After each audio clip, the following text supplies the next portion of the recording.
All right. Welcome to episode number 11 with Talks with Rasmus. I have my good friend Craig Coppack here with me. Hello, everyone. And we are at the Mushroom Cafe here in Chiang Mai. It's a beautiful cafe with the Thai sort of humor. So it's you see over there, it's the cafe is shaped like a mushroom, and it's called Mushroom, and it has a lot of room. And a beautiful waterfall. Yeah, beautiful waterfall as well. So hopefully not too noisy with the waterfall, and that you can hear us good. So welcome, Craig. How are you? Thank you, mate.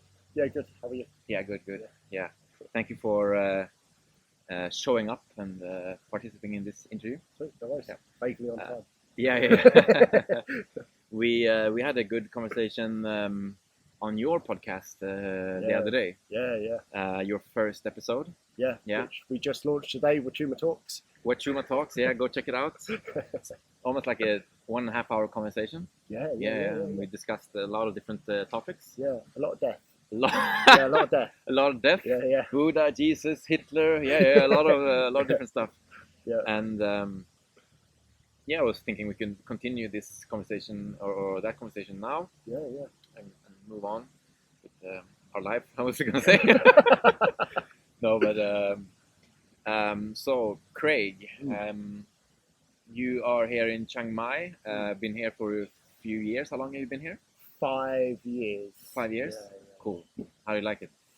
Oh, I love it. Yeah. It's my home. It's your home. Yeah, home is where the heart is. Yeah. Even if I go to another part of Thailand, I get homesick for Chiang Mai. Yeah. And when I went back to England, the weirdest part was like being literally in the home where I grew up and being homesick for somewhere else. Yeah, it's very strange. I would say I feel the same. Like I love Chiang Mai. It's like I've been around Southeast Asia and I love Southeast Asia, but Chiang Mai has something special with it. Yeah, so perfect balance. So why don't you tell your story a little bit? Like how did you end up here in Chiang Mai? Cool. So like all good stories, it starts with drugs. And so I was making like pretty good money in London doing like headhunting, recruiting, and just general kind of like sales jobs and things. And then my friend asked me if I wanted to come on holiday to Thailand, and I just wanted to come and party. I was like 24, something like that, 23, 24. And so we came here and we just like partied, went to the islands, like did all of that stuff. And but deep down, I always had this fascination with Asia that mainly came from like ninjas and samurais as like a 6-year-old. Yeah. And then from that, I then got obsessed with like monks, and you see like Shaolin monks, and then you see like, there's these guys that can like levitate with their minds, and so then I got into Buddhism in that kind of way, just in like a very shallow kind of like exotic stories from the Far East kind of way, just like the 90s before internet. Yeah. In like a small village, and and then I'd started meditating in my like late teens because of like panic attacks and stuff. Oh wow. Yeah, that's quite early. Yeah. It's like inconsistently. Yeah. And it was more of like a 10-minute mindfulness to make you more productive at work. But so there was always that kind of like fascination with Asia deep down as well. And so we came on holiday, and then he convinced me to come back a second time a year later. And that time I cried the whole way home. Oh, really? Yeah, it's a 2-week trip. It's partying hard. I'm not going to pretend it was like a meaningful, but it was just, I felt like I was leaving home instead of going home. Wow. And then I had a friend who was coming here backpacking, and he wanted to go to Chiang Mai and do like spiritual stuff. Yeah. So we negotiated that we would do 4 days of partying in Phuket. And then after that, I would come with him to do spiritual bullshit. And then I came here to do spiritual bullshit and fell in love with the place. Oh, really? Where did you do your spiritual bullshit? Mostly Pai. Like a little bit here, a little bit Pai. Yeah, I wasn't really doing that much spiritual stuff, to be fair, but it was just like, it's in the air. Initiation, Yeah. But also, you don't know, Pi is a small sort of what do you call it? Hippie expat mountain village in north, like even more north than here, like close to the border of Myanmar, right? Yeah. So it's like 3 hours into the mountains. Yeah, beautiful and place. there's like thousands of turns on the road to get there and stuff. Yeah, beautiful place. Yeah, beautiful place. Yeah. But a lot of sort of expats in the spiritual sort of community end up there. Yeah. It's Cool big. place. It's like it's a little bit of like a mecca for hippies. Yeah. In Thailand. Yeah. And so I was there, and we were just like chilling on the floor, like on cushions and stuff, just listening to some acoustic music, and I was just like, I'm definitely doing something wrong with my life, like, because this exists and this is happening all the time, and then I'm like getting up at 6 a.m. to get on a train in the winter to go do a job that I hate, like, and the other thing that I realized later is like, the life that I had before, I had to convince myself of its meaning. Like, I need the money so I can get the car, because then people will like me, or, you know, if I do this mental gymnastics, I can make my job have meaning. And then I found with life here, it's just self-evidently meaningful. Just easy. And so, I got back from that trip, and then I just was obsessed. And I went from like managing this like team of recruitment consultants, we were all making loads of money, hitting targets, to like across my whole team, we did like one deal out of like the 25 we should have done. Like, I did nothing, and because I was not there, my whole team like collapsed, because I was like leading the thing. Wow. And then my boss was like, "Do you want to take a sabbatical and go traveling?" And I was like, "Yeah, please, fuck." He was like, "Get it out of your system, come back and make me some money." Do you know what I mean? Wow. And then as I was planning that, someone sent me an advert for a recruitment headhunting job in Bangkok. So I applied for it, and it was all meant to be a joke, but I was like, "No, fuck this. Like, maybe, who knows?" So I applied for it, and then they were like, "Yeah, can we interview next week?" The interview went phenomenally. So then I had a second interview with all the team. That all went really well. And then like a month and a half later, I moved out to Bangkok. Wow. And then it just a long series of weird coincidences. Oh, really? Yeah. So how old were you when you moved to Bangkok then? So I must have been 26, 27, something like that. Interesting. And how's Bangkok? I never lived there. It's a crazy place. Yes, intense. Very intense energy. But right now I can't be there very long. A few days and now. Oof, crazy. 1 or 2 nights is enough. So how long did you stay there? Like a year. A year, yeah. And how was that? I think if you're like a very disciplined person, you could probably have a good life in Bangkok, like if you like cities. But if you like drugs and alcohol and like, then it's just a ridiculous place to be. It's so just, much temptations. Yeah, and like everything's so cheap, except for the drugs. But I don't know. It's just so easy to get lost. Like in all of the craziness. Although I find that you can do that if you want to in Chiang Mai. But there's no comparison. Like Chiang Mai is like 1 million, and they are, I don't know, 11 there or something. 11 million in Bangkok. Crazy. Yeah, and there's so much goodness going on here.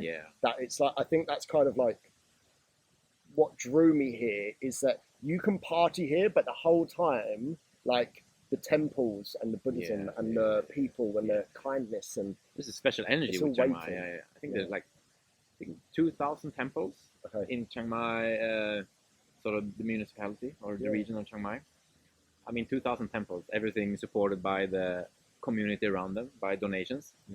I mean, that's a certain energy that comes from that, I think. You feel it, yeah, you feel it. It's So Bangkok, 1 year, and then what? What happened? So I lost my job in Bangkok because of my drug addiction. And the guy that I worked for was really great about it. He liked me, wanted me to keep the job, but I just couldn't stop doing drugs. And so he like literally he gave me like 6 weeks pay. He kept my visa open. He wrote references for me to like find other work and everything. We just weren't. It just wasn't. Yeah, it just wasn't working for him, obviously. Yeah. Neither was I. So then, I went around using LinkedIn networking and getting recruitment interviews and everything, and I had like a couple of like really good interviews that were going to turn into job offers and stuff. And then I was just going on this Thai job website and just typing in like foreigner and expat and the keywords, and I saw a job working in a drug rehab in Chiang Mai, and I was like, right, let's go, like this is it. Like, cool. And it was like, so then within like a week or so, I had a new job in Chiang Mai. I had like another like 4 weeks on full pay. And nothing to do, so I went backpacking for a little bit. Just went and stayed in Wat Pa Tham War, nearby Mae Hong Son. So it's a temple you can go, and it's pretty relaxed. It's mostly like backpackers. And yeah, so you just like meditating 4 hours a day. Stayed there for a bit, partied, spent like so much money on ecstasy. Oh, really? Yeah, for that month, for some reason, I decided to track my budget, and I gave all of the drugs different like combinations, and I spent like a third of my salary on like ecstasy and cocaine. Oh wow! Yeah, it was ridiculous. Yeah, I can't remember whether I went to a temple before or after spending all that money. Yeah. But yeah, and then I started a job in the rehab, and so I was basically doing a sales job. So people would email saying like, I'm addicted to cocaine, I need help, I'm in America. It was all like rich or at least like middle class foreigners coming from like America, UK, Australia, and then some other parts of Europe and stuff. And so I would like literally, I would be on the phone to someone discussing them coming to rehab in an alleyway around the corner from a rave while high on ecstasy. And then like coordinating like their flights and everything, basically everything from the initial cry for help to them landing in the rehab, and then when it comes to the end of their stay and we need them to stay longer so we can make more money, I had to talk them into that with the help of their therapist. So I just took care of all of the ruthless business commercial part of the whole operation, which felt like shit, to be honest. I came into it very idealistic, like I'm going to help people. And then you see the statistics are just shockingly terrible. Oh, really? And so it took all the, and like obviously it's all just about money. They're charging me like $10,000 a month, and that's cheap. Wow, really? Yeah, that's cheap. Wow. Yeah, it's like $10,000 a week in the US. And you know, people got to feed their kids, and there's egos, and just the realities of business. So yeah, so that's how I ended up in Chiang Mai. And then eventually they realised that I was a drug addict because I failed a drug test. And then they let me keep my job as long as I got sober. So I did like Alcoholics Anonymous, 12-step, Narcotics Anonymous, like, hi, my name's Craig, I'm an addict, all that stuff. I did that for like 6 months. And then I relapsed. And that's when they let me go just before I relapsed. Because they could see that I was about to crumble. So it's very obvious on someone's face when they're clinging on for dear life. We call it like white knuckling. Oh, really? Like white knuckles, yeah. Oh, okay. And they were like, Craig, it's coming. And they were like, look, just take some time off. We'll give you loads of free therapy and everything. We'll give you loads of support. But like, just go and focus on like recovery. And as soon as I didn't have the responsibility of going to work at a rehab in the morning, I just relapsed straight away. Oh, really? Yeah. And then I found Ayahuasca, and then cool. So, all right, that's interesting. Yeah, that's a lot. So. Yeah, it's all good. So, then what? So you found ayahuasca and like right away, or what did you do sort of in between there? Like, what did you do after? So it was like, I had my 6 months clean and sober, and I had my job at the rehab, and I went through this really intense breakup. All happened at the same time. So it was like, they found out I was a drug addict, so I had to change what drugs I was using and when to avoid tests. Then I went through the breakup, and then got clean and sober for 6 months, and then I saw something that like triggered the whole breakup thing, which then like put me on the edge of the relapse, and then got given a sabbatical again, and then was doing drugs but still going to the Narcotics Anonymous meetings, and like kind of trying, not trying.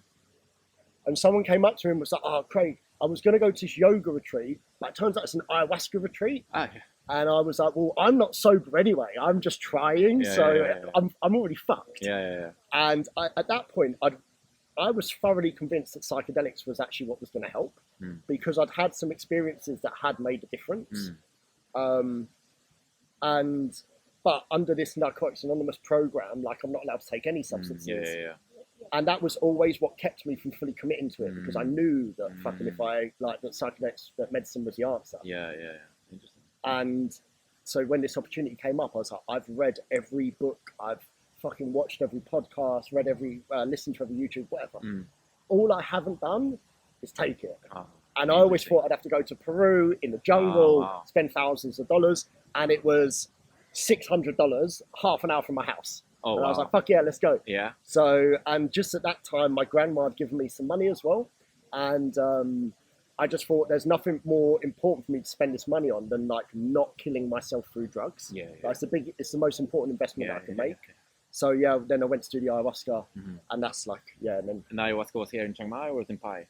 Chiang Mai. Chiang Mai. Yeah. Through the people that we know now. Yeah, that's it. Yeah. So, and there was like they were doing it in a different location, slightly different team. Early on with them then. Yeah. They just started, I guess. Yeah. Okay.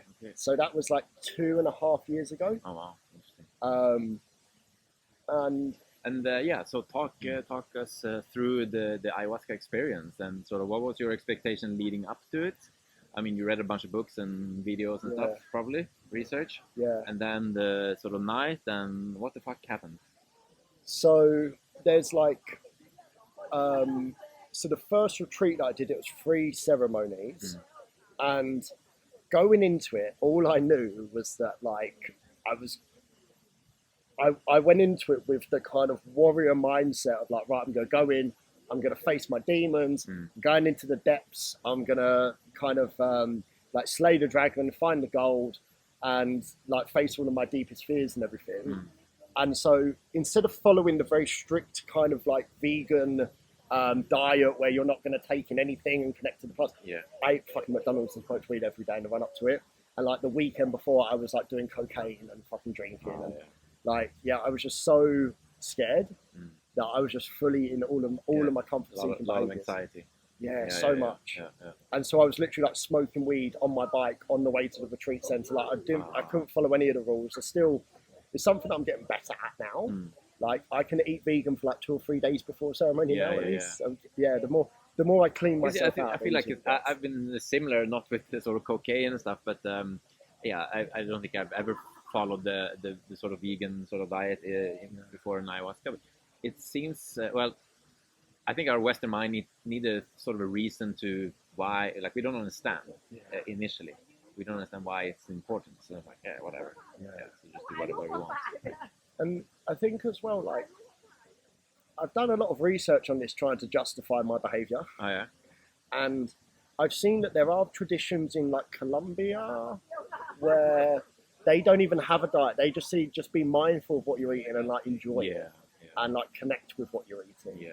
There's other traditions where like that strict vegan diet, that is the diet of the ayahuasquero and the apprentices when they're preparing and when they're going deeper into the connection with the plants.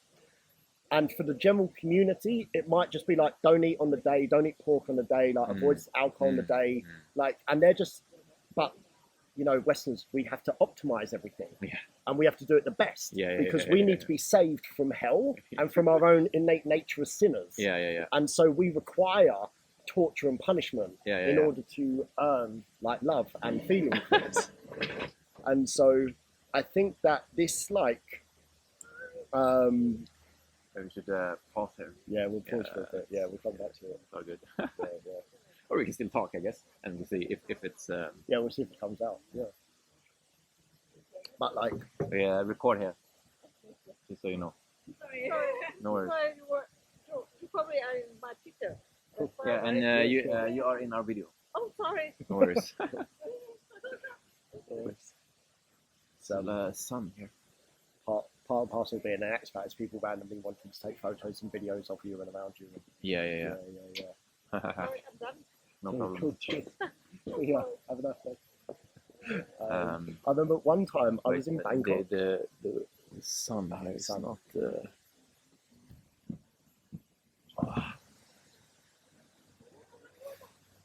Should be fine. I mean, If we do that way, we'll be better lit by the sun. yeah, but I think it's all right. Let's do it. All right. Yeah. So where were we?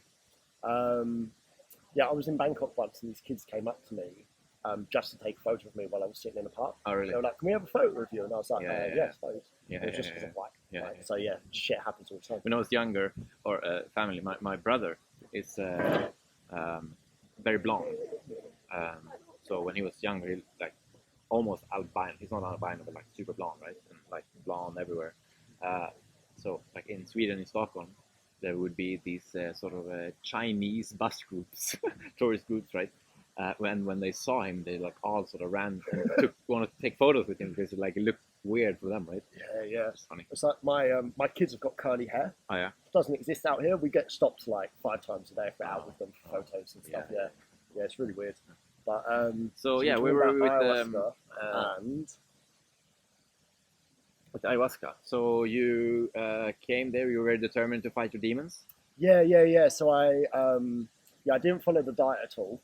But I do think that there's a lot of like perfectionism that we take into it from the outside, and we're like, well, you know, like if that's what the shamans do, that's what I'm going to do.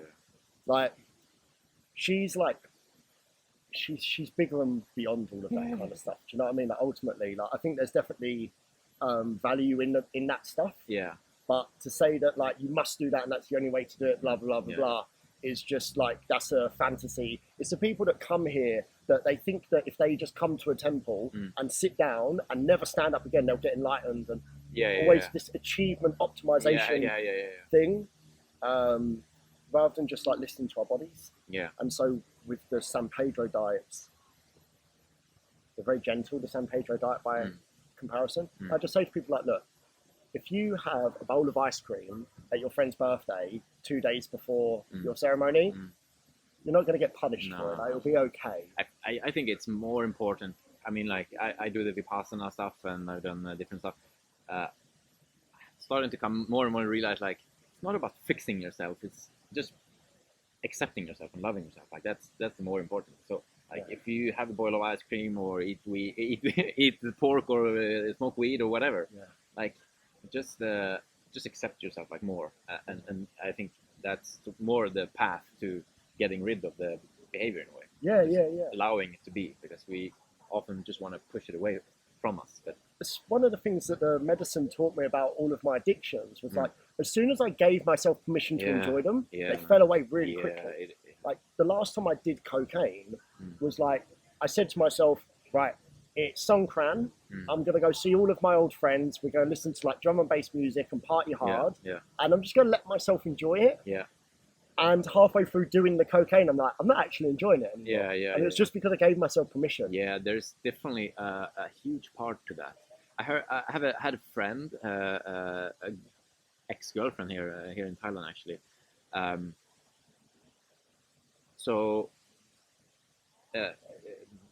Like last June, weed became legal in Thailand, right? And she said when that happened, she was like, I don't want to smoke anymore. It's not fun. It's like, okay, yeah. So it's a huge part, like the stigma. It's like, in the Buddhist term, right? You can't resist or cling to anything. Like, you just allow everything to be, even your darkest sides, right? And that takes away the power. I saw an interview with like this kind of old, like, I don't know, like bohemian 60s kind of like gay guy who was saying that when they legalized homosexuality, it took all the fun out of it. He was like, you know, you had to sneak around. It's this, I don't know what it is.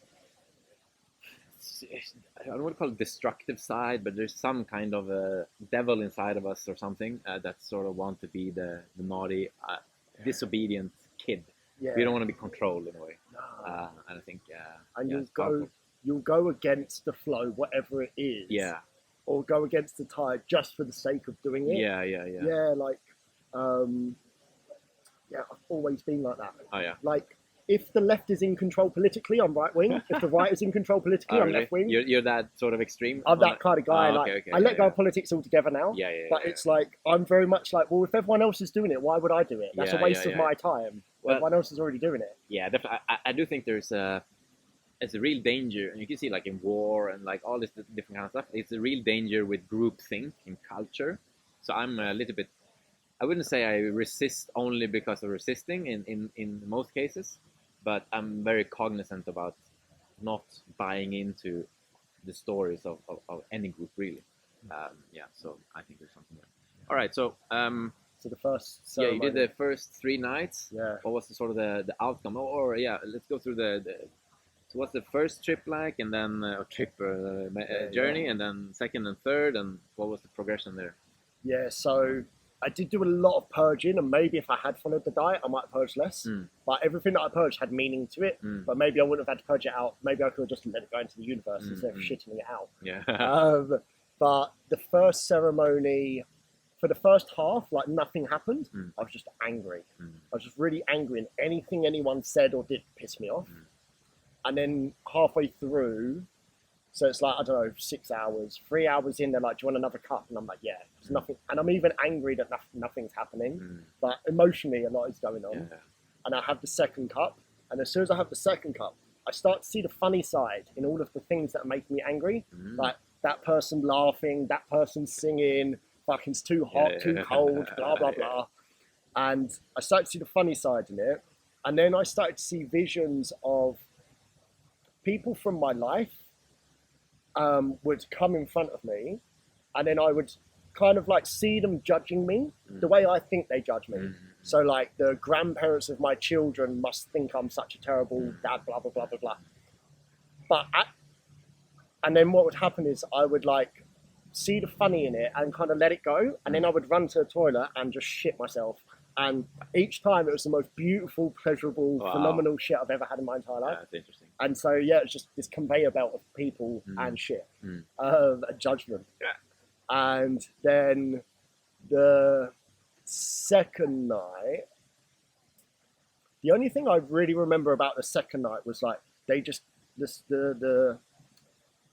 like at that point, it like, I went in deeper more quickly because you got to know the medicine, you've already opened the door. Last night's still in your system. Yeah. And we went straight to fucking geometric pattern alternative universes that are made of this universe and all the beauty of reality. Oh, wow. Yeah, and they were just showing me just beauty more and more and more. And at one point, there was PK singing in the middle of this circular room with this dome. Amazing acoustics.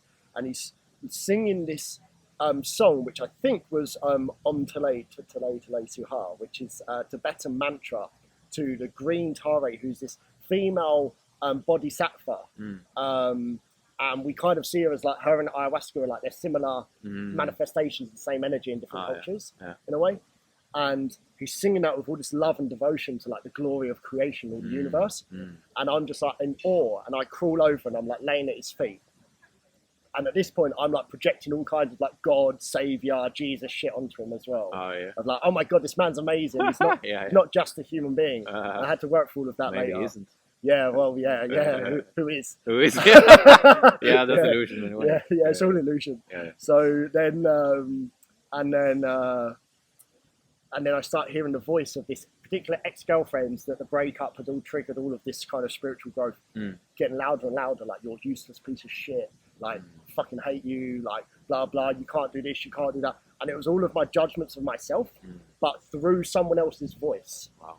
And then the voice gets louder and louder until I start puking, and it's coming out of my mouth into the bucket, and it's screaming at me, like, it's just all my self-hatred screaming at me in this person's voice, who said some of these things in heated arguments, but certainly isn't that her fault. Yeah. It's not like she was the first one or the last one, and it's all in my head.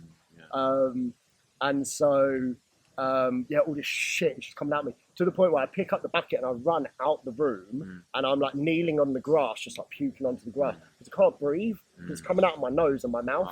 And so in between pukes, I'm like, really? like choking on my own puke, and there's so much of it coming out. And then after that it was just like there's so much beauty in the universe, and you are part of the universe, so the beauty's in you as well. I'm like, like there's so much beauty in me. And then the last night, I feel like the last night was mainly like a kind of like pretty much just like you can do it. Like all of these crazy ideas that you have, like you can do it. Like you can start your own business, you can like teach business English, you can do career coaching, whatever. All the stuff that I was trying to do at the time that I didn't believe I could do, it was like, no, just go do it. It's not as complicated as you think. You just do it. It was like posting up our podcast this morning on Butchuma Talks. But so posting up that podcast this morning, all I had to do was like click buttons and type. But it's such a big fucking thing in my head. Bro. And then so it was that like you can do it. And you know, it's not like I come out of that and now suddenly I'm just perfect and everything's okay. That's actually your homework. It's to actually see the beauty in yourself on a daily basis. Laugh at the things that make you angry. Let go of the judgments of yourself and just believe that you can do it. And like that's homework for daily. It's a huge part. It's like the cleansing, the cleaning. We talked about last time with from my vipassana, like defilements in Buddhism. It's like that through generations. Like I really think it sort of comes down somehow through the energy from our parents, right, and the generations before us. Like all the self-judgment, and so builds up. So if you're not cleaning out, it might end up in. It's just this continuous wave that's been going since like who knows when. Who knows when? And it's like you're now now my children are like the latest manifestation of our wave in my family. And it's like hopefully by time, like as my kids get older and we have like more of an adult relationship sort of thing, it's like to some degree, I can not so much like hold back all of that generational stuff that's been going on since who knows when and isn't really any of our faults, but we can try and like let go of it kind of thing so it doesn't continue on. And so hopefully I can do that to some degree, and then they can do that even more for their kids, and maybe I can be like I can be there for them through that and everything. But it's just this like non-stop wave that everyone's unconsciously passing on. It's like because wheel of samsara. And it's like the only real solution is to step out of it. And we kind of want to fight it and stuff and like and burn it away and all of that, and that is actually the illusion, is that like we can fucking like we're gonna fucking da da da da da. It's like no. What you've just got to realize is that your ultimate consciousness and this individual, like a finger of God pointing through the veil with all of these other fingers. And all you've got to do is lose that illusion and let everything happen around you. And that might mean that everything burns to the ground because it's not meant to be. Which might be what's happening to me now. Well, Tell me about it. I know the story. So we're gonna get back to that, but I kind of want to continue on that sort of ayahuasca. So how old were you when you did that sort of? So that would have been like 29, 30. So 2.5 years ago. So I think it was on the cusp of turning 30, like two months to go. And when you came out of that sort of first 3 ceremonies, a few weeks later, a few days later, weeks, months, like what happened? How did you feel? I think I cried every day in the shower twice, 3 times a day for like a year. Oh, really? Yeah. If it wasn't after that one, it was. I did another retreat 6 months later in the same place, same team. And it was one of them. It was just non-stop. But I didn't immediately like stop doing drugs after that. It just everything lessened. The frequency lessened, the intensity lessened, kind of thing. And I was. At that point, I was teaching business English online and helping people prepare for job interviews and trying to turn that into like my own like business brand, freelancing consulting type thing. But because it was never actually what I like wanted to do, it was just like the skills that I happened to have. It just never really took off. Like I got by with it. You know, you make like, I don't know, 50,000 baht in Chiang Mai, Mhm. you can actually live like quite a comfy lifestyle. It can be. Which Okay. like, you know, barely pays As long as half you don't of- have to travel. yeah. Yeah. As long as you're just going to be here, Yeah, and you're not, yeah, good. But yeah, I think that would be like, you know, I couldn't even rent a house for that in England, Yeah. like no. a small house Yeah, or a yeah, small apartment or yeah. something. And so, yeah, so I was doing that, and just a lot of crying and trying to like lean more into these plant medicine people, Mhm. and they're singing and dancing and they're meditating and like they're spending time in nature and all this stuff, and I feel like I'm not good enough to be around them, and I also don't trust them, Mhm. and I also think they're a bunch of weirdos, and I'm like, I don't want to be a fucking weirdo. But I also like, I know that this Visa, credit card, student debt, mortgage, fucking life is not real. Like, I know it's real, but it's not really it's what not- life's yeah, about. no. It's just an Disconnected, existence. Yeah, Disconnected. Yeah. that whole survival game is like, that's not what I'm here for. No. And just being really confused and not knowing, and still trying to do what I think I should do. Like, I need to be a respectable, like if I'm a career coach or if I'm like a recruitment advisor, like that's like a respectable thing to be. And at the whole time, like, I'm not drawing, I'm not dancing, I'm not singing, I'm not playing any instruments, like, and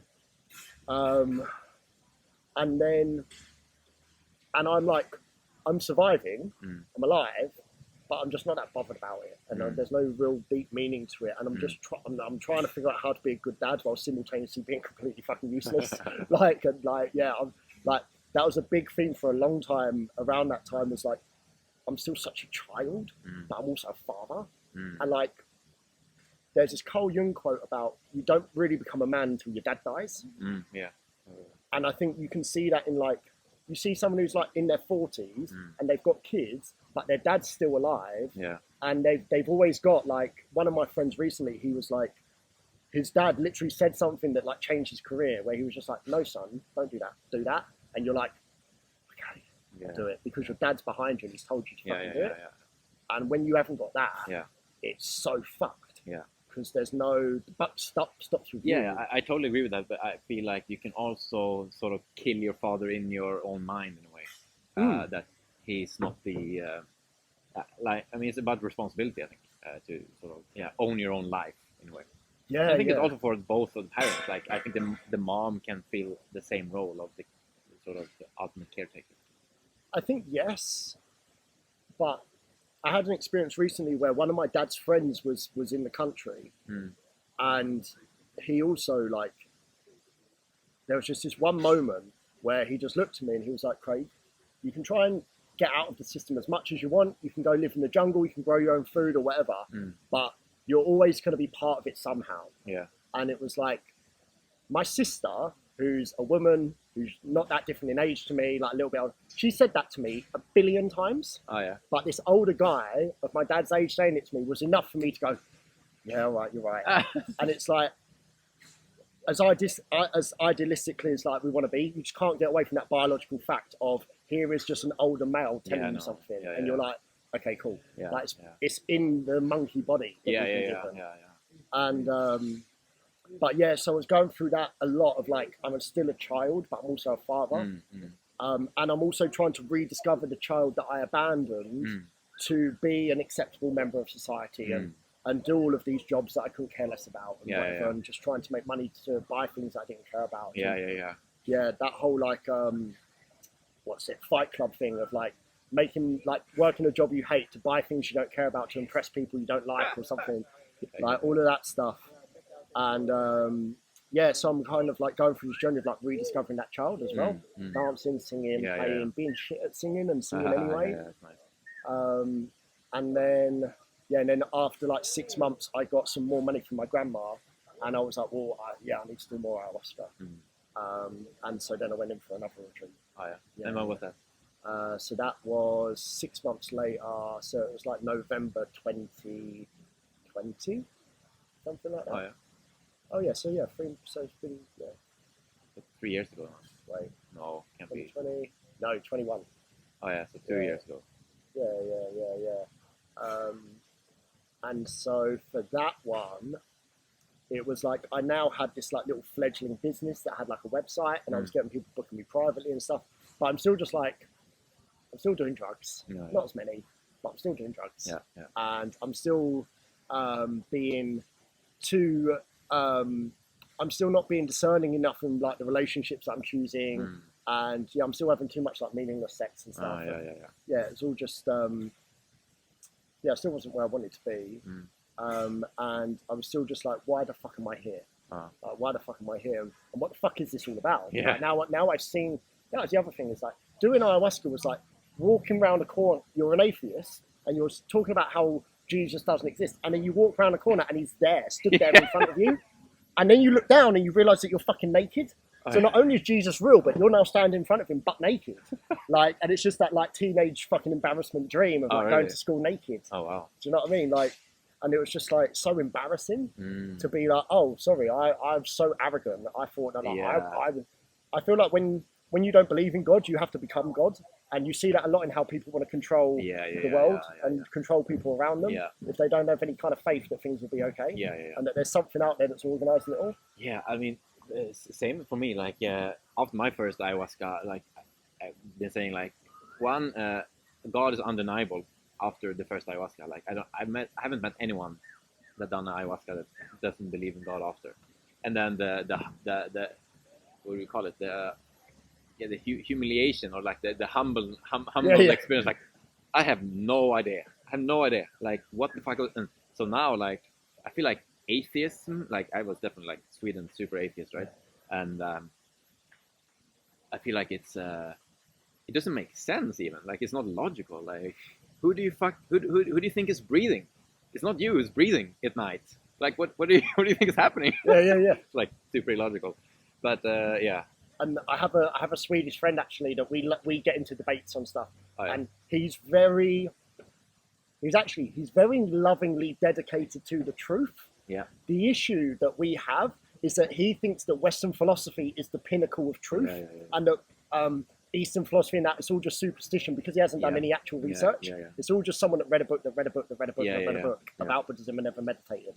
But we get to this point where I'm like, mate, I can show you God if you want, but I can't talk. There's nothing that my limited intellect, with the limited like words that we have, can do or say that is anywhere near as effective as you just drink that small cup of tea, and you will see, brother. And if you do that, you come back and you say, "Do you know what, Craig? You're right." Or if you come back and you say, "No, Craig, I still don't believe it for shit." Fair play. We can have a discussion after, but eventually we're just stuck. We are, and like it's interesting. It is like thinking about the movie Matrix, right? The red pill, like ayahuasca is the red pill. I think the magic mushroom is probably also, but I feel like ayahuasca is such a powerful red pill. Like, and I know people that are atheists that take mushrooms, but I don't get that with. But like you said, I've never met that with ayahuasca. 9 times out of 10, it's people who are like, "Oh my god." But with mushrooms, people do take large doses of mushrooms and still come out atheists. The light ones. I haven't actually done like a big one where you it's like a magic ceremony like that. So my idea right now is that you can get similar experience as ayahuasca when you have the big one, but I don't sense the same energy in magic mushrooms as I do in ayahuasca. Like, ayahuasca has a spirit, like a true, like there's something in there. Like, it's crazy.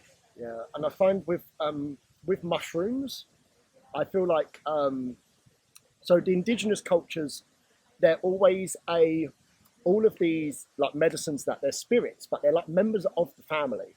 So when they talk about Mother Ayahuasca, it's not just like a name, like, oh, it sounds nice. It's like, no, she is a member of the family. And it feels to me like mushrooms are our cousins. Like, they're our older cousins. They've been around longer, but we're related, and we are. Like we're more closely related to mushrooms than we are to trees, kind of thing. So fungi and animals are more closely related than animals and plants and fungi and plants. Oh, really? Yeah, it's a weird thing about us. So so they're like our older cousins because they've been around billions of years. But there's no adult in the room. when you take mushrooms. Oh, really? And your cousins, they'll fuck with you. Do you know what I mean? They're your older cousins. They'll tell you to like go down the shop and get the tartan paint or whatever. Like they'll play the pranks on you.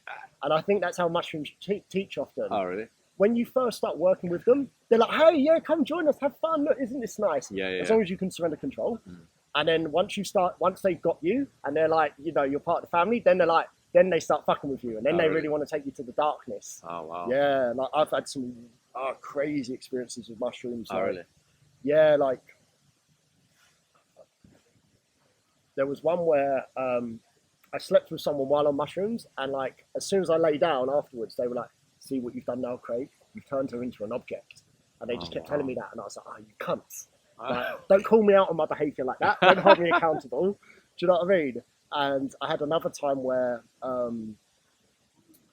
we were just out in the mountains somewhere, me and a friend, and I kept my eyes closed, and there's this giant hall, like the Mines of Moria, Lord of the Rings, but all beauty and light and everything. Yeah. And then there's these columns, and then as I look, I realise the columns are stacks and stacks of people on top of each other's shoulders, all fucking, and the guys are like these big, like Arnold Schwarzenegger, like steroid junkie things with like goat's skull or like buffalo skulls for heads, and then the women are like they're over the top feline feminine with like giant bosoms and giant backsides, and they're all made of light, and it's all weird and mushroomy, and they're looking at me and they're like, ha, ha, ha, ha. They're like, you find this so important, like you find this so pleasurable and important, and to us it's just a joke.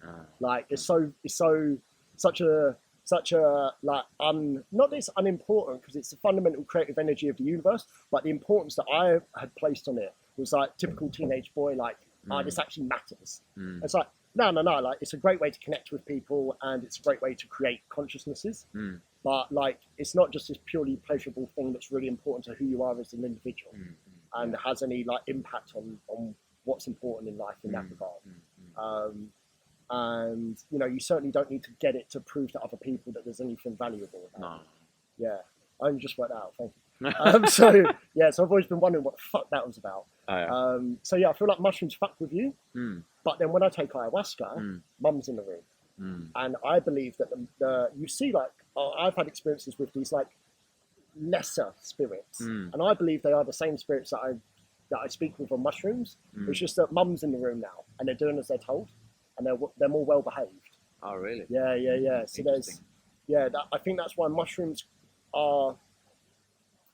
they can be more crazy, because when we're with Aya, like she's there to like keep everyone behaving. Do you know what I mean? And so that's why you feel much safer with Aya, even though it's terrifying. That's interesting. The ayahuasca really has a strong spirit to it. Yeah. So so how are you feeling now then? Like what's your, if you want to talk about that, like what's your life situation now, and how's your sort of journey of addiction progressed now? And I know you smoke some weed now. Yeah. Definitely smoke too much weed. Okay. I would say the things that I'm working on now are the things that have been around the longest. Oh yeah. So like the cocaine addiction, that came up pretty much after my dad died when I was like 18, because that was also around the time I started making my own money, and I started making like good money. And like the alcohol came before that, and like the ecstasy came after that, and the real like hardcore smoking cigarettes was later. And but the weed, like I've been smoking weed daily since I was like 13, 14. Oh really? Wow. Yeah, and I have a feeling that in the West, we have a really hard masculine culture. And like, you can even see that in everyone that comes out of the West when they get here. There's and what we don't have enough is like gentle, soft nurturing. I think that's one of the pitfalls of some forms of feminism, is that it's driven women to become men. And like, don't get me wrong, like Ronda Rousey should be allowed to punch motherfuckers in the face if she wants. I'm all behind, like, if you're meant to be an engineer, if you're meant to be a fighter, if you're meant to be whatever you're meant to be it. But like, some women are just meant to be magical. Just make us feel like loved. I think all the women all people are meant to be magical. Definitely. But it's maybe it's just because I'm very, very single. But to me, there's this like there's a there's a magic in like, I feel safe in terms like if someone runs in here now and they want to fight me, like I'll do my best. Mm-hmm. Depends how big they are, but like I generally feel safe. But if there was one, like all you'd need to do in this situation is like bring like a woman to sit here, and I would feel more relaxed and more comfortable. Oh, really? Yeah, I might not feel more safe. Yeah. But I find it so much easier. There's a part of my brain that can switch off when there's just like feminine energy in the room. Oh, really? That I think is like fundamental to the human experience. And I think in the West, in our pursuit of the kind of external material achievement, optimizing, what we've really lost is the softness, the gentleness, the You know what? hugs, It's the kisses. interesting. I heard, I think it was some yogic master talking about Kundalini, and that so I don't know the different sort of gods in, but you have Shakti and then Shiva. Yeah. I don't know who Shakti is the Kundalini, I think. Yeah, Shakti's like feminine. Yeah, the feminine, right? Yeah. And Shiva is the masculine. Yeah. So and Shiva is the sort of structure, mental planning, structuring, all that, right? Yeah. And that the world is very much in Shiva mode, and that we needed to rise up the Kundalini, so that they can like the Kundalini and the Shakti could meet in the heart, and that's where we would achieve sort of balance and equilibrium in the world. Yeah. It makes sense. Yeah. So there's a seed, even though I do not like the political realm of feminism, but there is a seed of truth in that in the feminist movement. But as you said, like I think so many women are caught and tricked and in this sort of commercial landscape where they have to perform as well, right? So they are not allowed to be who they are really. They're not allowed to be feminine. They have to be masculine. I mean, I'm definitely a conspiracy theorist. Oh, yeah, good. Like, yeah, fuck it. Like, yeah. But I genuinely think, like, if you want to, I don't think that the emancipation of women, the way we've seen it, there's definitely like well-intentioned people. Yeah. But I think that one of the best ways that you can keep wages down is to increase the supply of labor. And so when you've got half of the population at home, plus all of the elderly men, like, so you've got half of the population at home, and granted, after the war, especially for the UK and Europe, like we killed a lot of our men.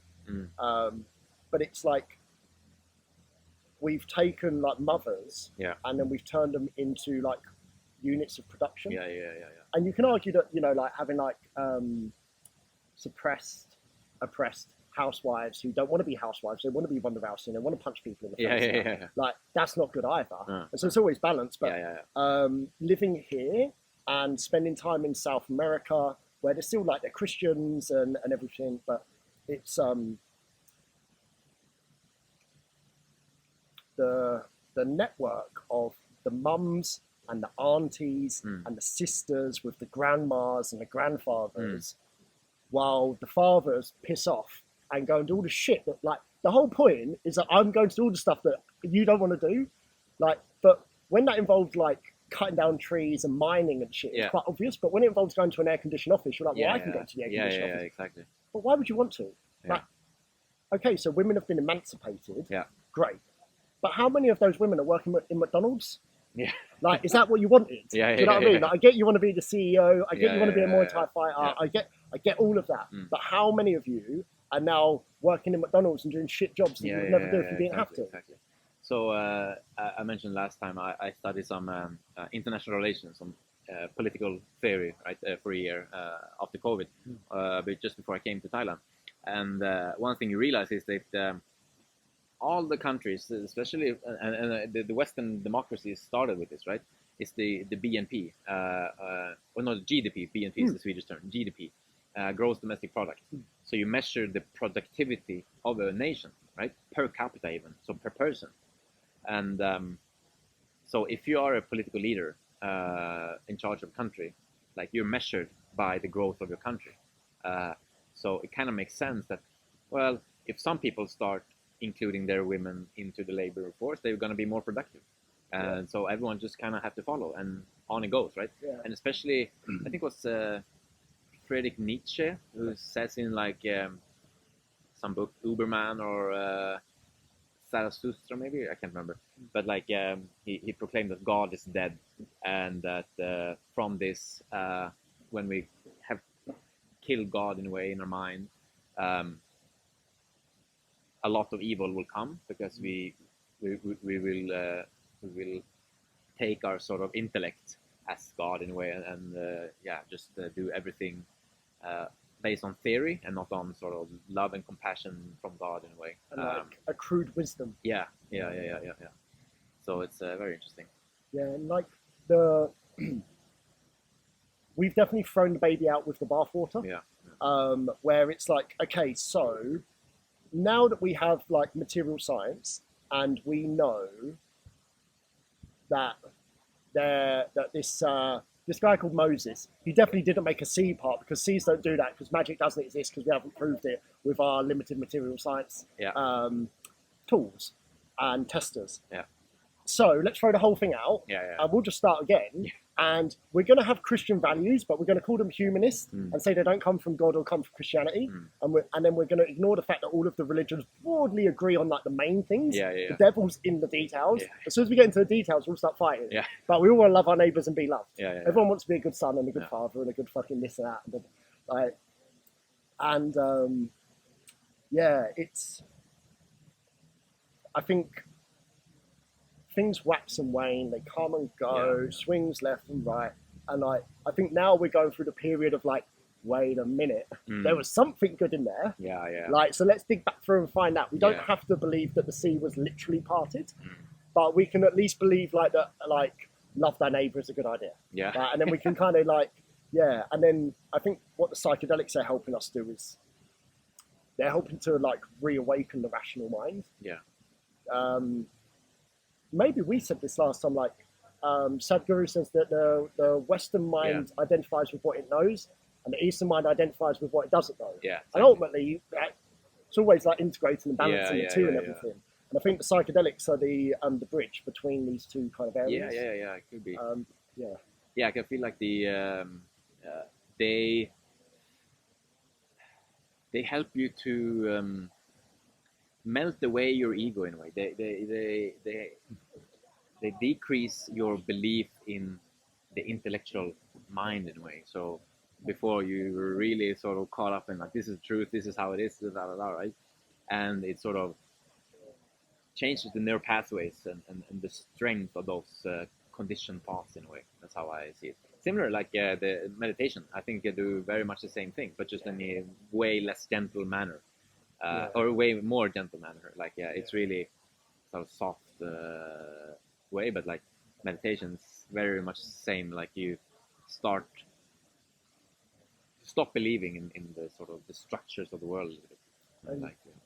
This like what's been coming to me more and more and more, which maybe for better or for worse, is this idea of like the future doesn't exist and the past doesn't exist. Like there is only now. And that sounds so fucking ridiculous to the intellectual mind. The best explanation that I saw from somewhere, probably from Buddha, maybe Sadhguru, is that like the present is like a boat, and the past is like the waves of the boat. So it's like so the past doesn't necessarily exist. It's just the waves behind the present. But the only thing that ever exists is the present. And I'm starting to see that more and more of like, I'm starting to feel more and more like instead of me being a consciousness that goes somewhere, it's like I'm still and everything. Like when I get on a plane and I move somewhere, I'm still and the world moves.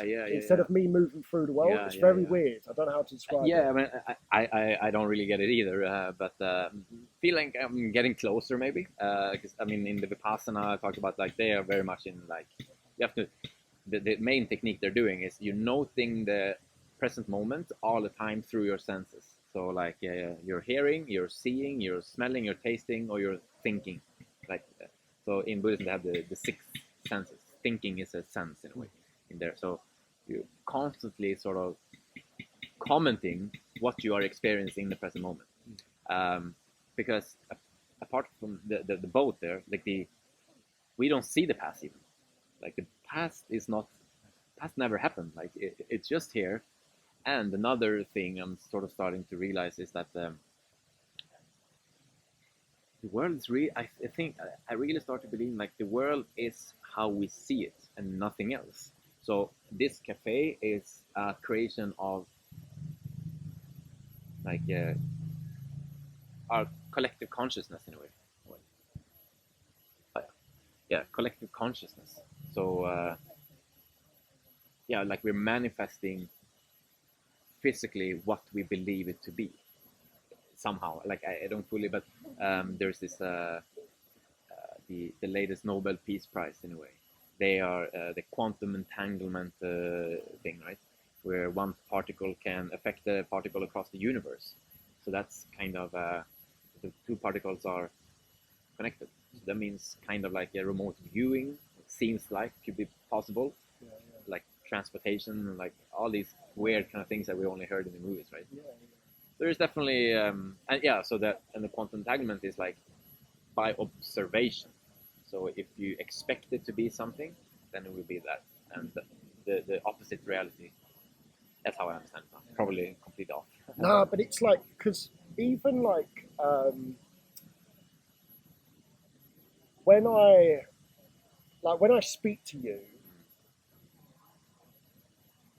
so much of my perception of what you are has nothing to do with you. Yeah. Do you know what I mean? Yeah. And it's like so much. like even like, you know, like I love there's this Careful with the vibration. there's this meme that's like it's like spiritual people are like, we're all one, love everyone except that one person. Yeah. Except that one. Like, and I know pisses off. yeah, we've all got one at least. I know which one mine is, and that, you know, really? privacy and anonymity. Yeah. But it's like, I know that this person, to someone, like they are like a very loving person, like they're a very important person in their life. They're very calm, they're very friendly. Like I'm sure that all of these things, and like lots of people, they think that I'm like a very nice, warm, loving person. But not to this one person, I'm not. Do you know what I mean? To this one person, I'm fucking evil. And I am. Like, it brings out all the worst in me. Wow. And it's been a wonderful exercise in learning patience and forgiveness and all of that. But it's like, but how much, when this person talks to me today, how much of their interaction with me is based on who I was and not who I am, or who they thought I should be and not who I am. Like, and what they imagine I'm doing when I'm not around them. Like, I have so many arguments with people in my head, and then I see them, and I'm like, "Oh, hey mate, how are you?" And it's like, no, none of that was real. I've been arguing with this person for like a week in my head. I think there's Abraham Lincoln says, "I've had many troubles in my life, most of which never happened." Like, and that's the illusion of the future. Yeah. Like, even us coming here today, I'm like, fuck, I'm late. Rasmus is going to have a go at me. I spelt his name wrong. Fuck. And then I see you, you're like, how you doing, bro? And then like, I tell you that I'm not doing well. You listen, and now we're better. And like, it's nice. But it's that illusion of the future. It is. The only thing that I do wonder about the future is like when I go back and I look at like my to-do lists from a long time ago or my journal notes. None of what I wanted to happen happened the way that I expected it per se, but a lot of it happened. And especially the stuff that I meant and that was meaningful. Like one of my like manifestation things a long time ago when I first got it was like, I want to be able to fly business class everywhere. Like, and it's kind of meaningless really. And it didn't really happen. I have flown business class twice now. Oh, wow. And that was enough. Yeah, I've done it now. Be cool to do it again, why not? But so that wasn't that meaningful. But then the stuff of like, I want to work with plant medicine or whatever, like all the other far-fetched ideas that I had, like they have happened, but nowhere near how I would have ever planned or anything. So it's like you get to agree on like this tiny seed, but the rest of it, there's so many other variables involved in the sunlight and the fucking wind and the rain and that you just don't. All right, we did some mistake. There was out of hard drive space on my computer. So let's just continue on where we left off. We were talking about being in the present moment, I think. And like the when you're trying to like manifest things, it's not going to come the way that you want it to come per se. And so I had this with like when I look back at old records and journal notes and stuff, like there's meaningful stuff that I put on there that has happened. like, come on, stop doing drugs or whatever. Yeah. And then there was the stuff that was more just ego of like, I want to be able to fly everywhere business class. Yeah. And I did it a couple of times and it was great and that's it. Yeah. But then it's like to what degree does the future actually exist, and how accurate is your projections of it? Because all of your anxiety, like 90% of it never happens. No. Yeah. No, it's very interesting. All present moments. It's super hard to realize though, but yeah. And I think it requires so much faith for like, for example, I was wondering what I'm going to do about my visa, and I got no answer. Yeah. And no matter how much thinking I do, it's not coming. Yeah. And they're like, fuck it. Yeah. Just focus on the work. Yeah. And just serve medicine and play music and do it. Yeah. And then some lady calls me, and she's like, "Oh, Craig, I want to talk to you about something." Yeah. I'm like, "Okay, cool. Why not?" Go and meet this lady, and she's like, "Oh, we want to help you with your visa. Can you like serve medicine with us?" And like, so it's like, the answers, or like, I decided I wanted to start teaching handpan. Yeah. And then so I teach this lady for free just to see how it goes. And then I get like 4 students from it. Oh, wow. And they're all paying. Yeah. And I wasn't even expecting anything to come of it. Awesome. And it's overnight. Yeah, that's having faith. Yeah. And like, if we're honest, like our fears are only in our mind. It's very seldom, almost never, that we are actually afraid for what's in front of us in the present moment. Like our fears are in the mind. Yeah. So that's. There's a monk. There's an old saying from some monk where he's like, someone says to him, "Well, if you're not scared of death, then why don't you like jump off a building?" And he's like, "That's got nothing to do with courage. That's stupidity." There's a massive difference. Yeah. Like, just because I'm not scared of like death per se doesn't mean I go get in a cage with a tiger. No. That'd just be stupidity. There's no bravery in that. Yeah. Bravery is like fucking moving to Thailand. Yeah. And like not really knowing how it's going to go and doing it anyway. But jumping off of a cliff, there's no courage in that. Yeah.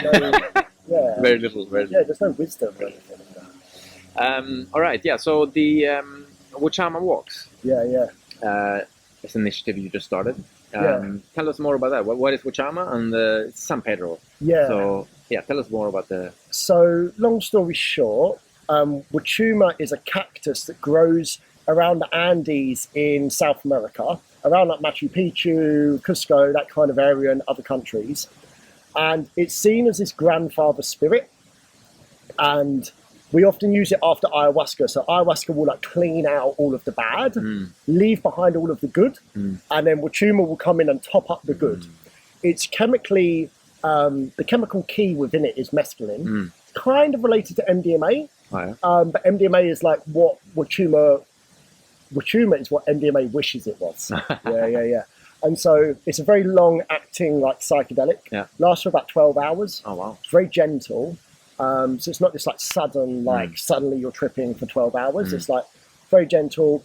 It's less about going out into the other worlds and about hallucinations and spirit worlds and visions and things, as much as it is about coming back to this reality and connecting to this ground around you.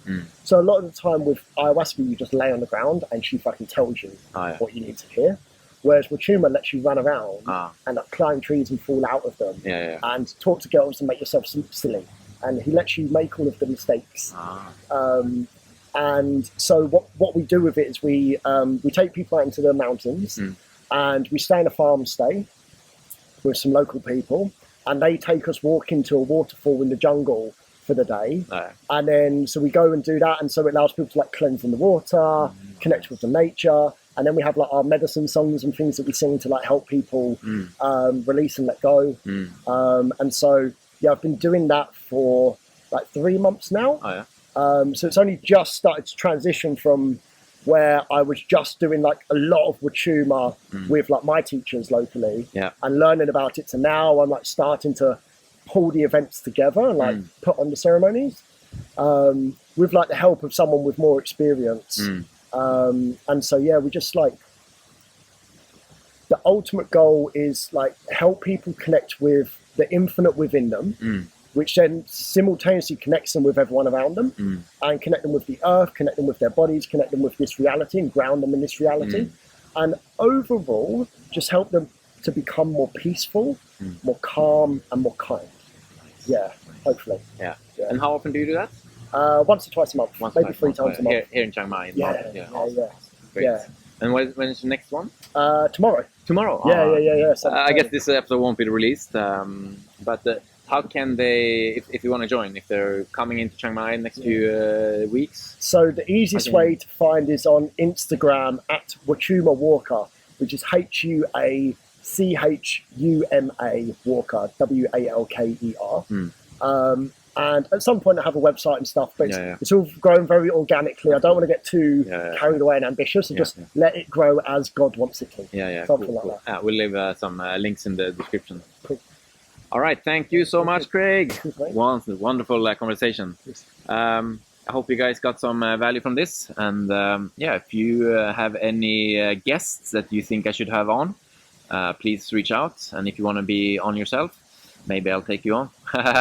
All right. Enjoy your days, guys. See ya. Bye-bye.